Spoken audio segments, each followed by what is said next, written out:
Independent links. Hi everyone, we have Dr. Roxanne Shante with us. Please tell everyone what you've been up to. Absolutely. Well, basically what I've done, I guess, since graduating is I have a private practice. I own a few ice cream parlors. I just started a new venture in Memphis. I have a few nightclubs, and I also have a booking agency called Seho. I also have a program coming up this fall called A Million Books, and what we're trying to do actually is get 1 million books and send them over to Africa, and where their children are now trying to rebuild their classrooms, and we're just really basically just trying to get education out there. I am a firm believer and supporter that an educated woman is a powerful woman. I agree with that wholeheartedly. I agree with that. Absolutely. So how can other people get involved in with this organization? Well, what they can do, they definitely are able to contact me through the Hip Hop Association, where I have been a member and served on the board for over 7 years. Wow, 7 years. That's a long time now. But it's a wonderful, wonderful association. And what they're able to do is they're able to reach out to the association and contact me through the Hip Hop Association, or you can contact me through Seho Inc., and we're located in Memphis, Tennessee.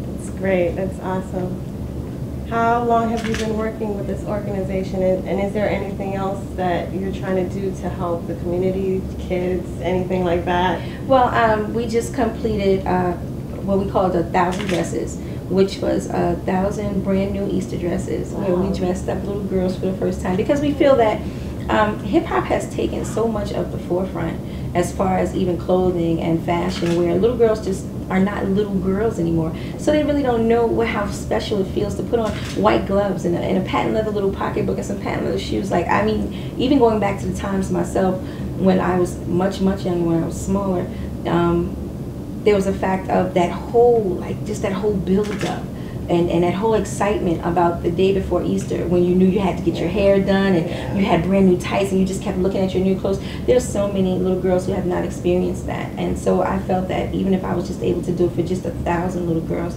it would make such a difference, because those 1,000 little girls would be able to maybe grow up to be 1,000 strong women who understood that self-esteem starts from when you're younger. And I'm a big builder of self-esteem, because there's so many things out here now that really beat down the self-esteem. And if you're a woman in hip-hop, you definitely know what I'm talking about. I mean, anytime you're in an industry where the most prominent figure in hip-hop is the video chick, who a majority of the time has no education, or a majority of the time is willing to subject herself to being drenched with champagne, and that's who your daughter sees as a main figure in hip-hop. If you say, okay, well, who's the hottest in hip-hop? And she says, oh, it's the girl from the Lil Wayne video. And you're like, no, that's not it. So I think it was just the fact of being able to apply a lot more prestige to us as women, as women in hip-hop. And I mean women in hip-hop of all colors. It's not just the black woman, it's the Latinas, the Chinese woman, exactly. And so I think that it was just the fact of being able to do that and start off with just 1,000 dresses was just a big deal for me to be able to pull that out. And I appreciate the fact of all those supporters that we've had. And especially when it comes to events like this, where we're able to actually reach out to more supporters and people like yourself who decide to interview an old lady like me. Oh, no, you're not an old lady, please. I'm going to tell you, honestly, I truly I truly embrace the fact that I'm quote unquote maybe a legend or icon. I'm very humble. I won't put those titles on myself. You are. But overall, I think that a lot of people are running so far away from age that they don't give themselves a chance to truly embrace it. Like, I love being a legend. So I would not change it for anything in the world. Like, I won't sing new songs. I won't, you don't have to, you will never hear a Roxanne Shante coming back again. The fact is, one, I've always been here, right, but I've just improved.